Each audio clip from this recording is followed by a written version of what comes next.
All right, so we're having our kitchen redone and we're actually saving our countertops because we think they're beautiful, and they are here, right, this color. Well, this pattern. And this is Dominic 𝘾𝙏, and he is going to tell us how this works.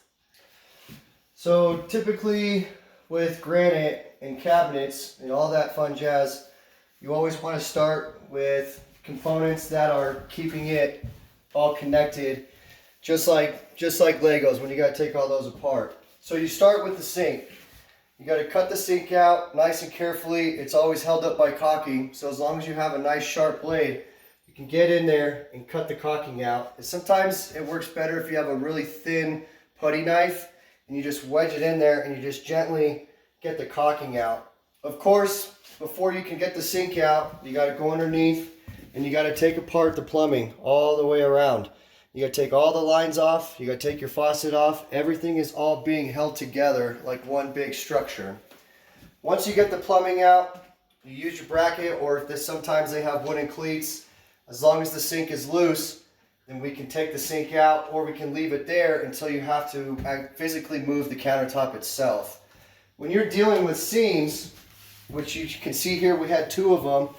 You can't feel it because we're on film, but this is really hot right now. What you do is you get a blowtorch and you blowtorch it nice and carefully, even lines back and forth, and it's going to heat the glue up and the adhesive on the inside.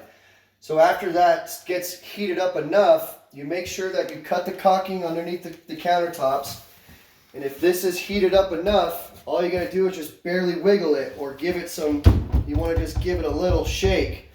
And it might just be a piece of rock, but if you do it carefully and right and use enough pressure, with this being hot enough, it's just going to pull right apart. The adhesive, it's not a lifelong thing. Once you heat it up, it just pulls right out. Other than that, pretty much it's just carrying the stone very carefully and getting it to a safe spot. And from there, that's how moving it works. And we have ours out here.